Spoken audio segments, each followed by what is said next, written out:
Right, to the phones we go. We'll start in Sparta, New Jersey. Mark, great to see you and have you on the program, sir. Hello. Thank you, Mr. Limbaugh. First, may I say what an honor it is to speak with you. Thank you very much, sir. When I sat into my first class at the EIB Institute over 23 years ago, I didn't realize how much I'd learned starting that. And I happened to catch this sheriff talking. And I got to tell you, my first reaction when he first started into it was stunned. I thought, no, clearly he must have gone down a road he didn't mean to go down. But then when he went on it over and over it again, and then watching the rest of the press talk and harp on it, I got so angry, and I thought, what a sad day. I mean, what a sad thing for these people to make political, and they didn't even let a day go by. Oh, no, and they're not now. Newsweek now has a piece out on how Obama can turn this into a political win. Jonathan Alter. It's so different than when the Oklahoma bombing happens that it's so night and day, and I could not wait till Monday at 12:05 when you first hit the airway. I got to tell you, and I was talking to two of my associates in the office, and they both at 12 o'clock were going to tune into your station because we were all just chomping the bit, and we all felt, thank God there's somebody out there speaking for us, because something like this happens, you just feel so helpless, and you just feel so angry, and you just want to say, hey, this is not us. This is not us. Exactly. And there you are helping us through this, and it's so maddening and frustrating. Well, thank you very much. I really appreciate that, Mark. Look, I have a piece here. And there's, let's see,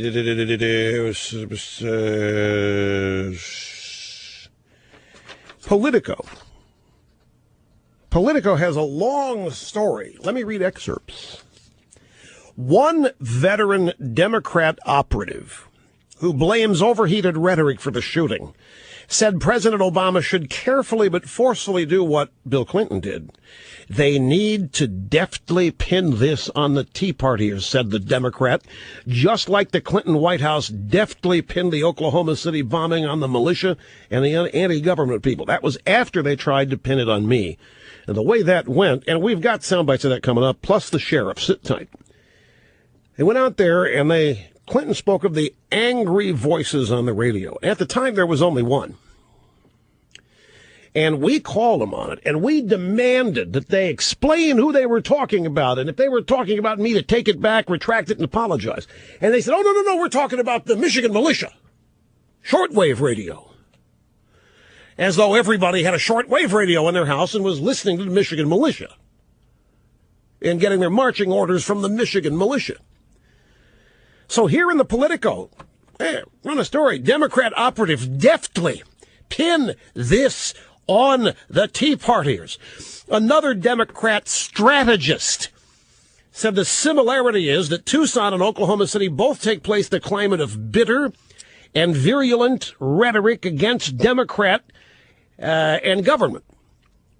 The Democrat said the time had come to insist that Republicans stand up when, for example, a figure such as Glenn Beck says something incendiary. What do we have in common? Oklahoma City bombing and this event in Arizona. In both instances, the Democrats lost Congress. In both instances, the Democrats had lost the House of Representatives in the months preceding the event. And so, what are we to take? When Democrats lose elections, and twice when they've lost the House,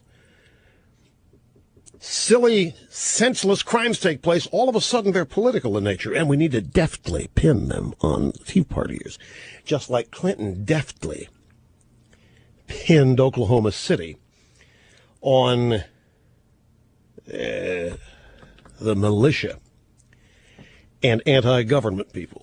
And the last paragraph of the Politico piece. At the same time, Clinton political advisors privately embraced a ghoulish reality, privately embraced. The tragedy had been good for the president's standing. Oklahoma City had been good for Bill Clinton. Dick Morris wrote the president a memo shortly after the bombing about how to maximize the advantage. A, temporary gain, boost in ratings. B, more permanent gain, improvements in character, personality attributes, remedies weakness, incompetence, ineffectiveness found in recent polls. C, permanent possible gain, sets up extremist issue versus Republicans.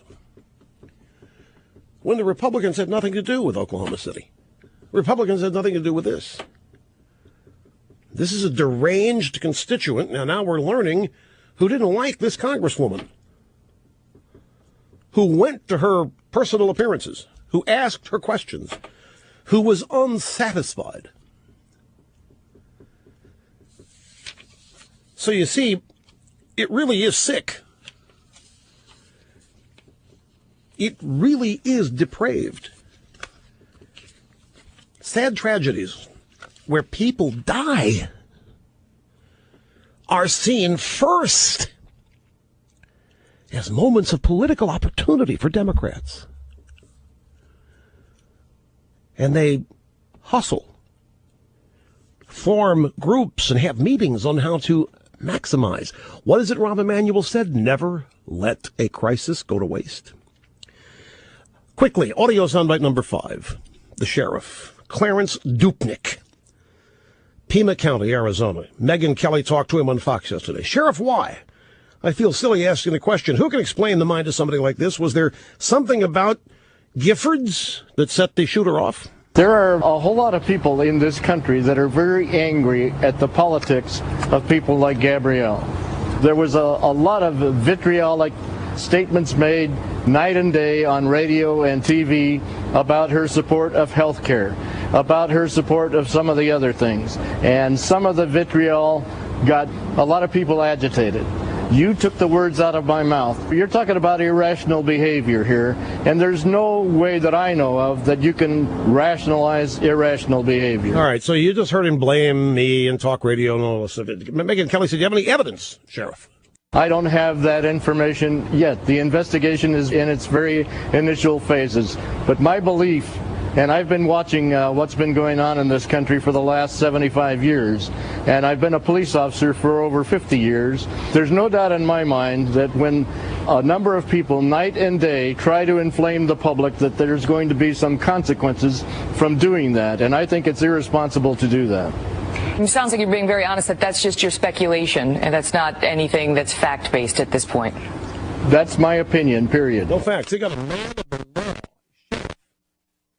suggesting, ladies and gentlemen, that's our problem. There it is. You got a man of the law. Say, I don't have any evidence. I don't have any proof. There's no facts. Of course not. I'm a Democrat. I'm nonpartisan. I'm a Democrat. What do I need? Facts? I don't need evidence. We all know what's going on here. That's what he wants everybody to believe. That's irresponsible to boot.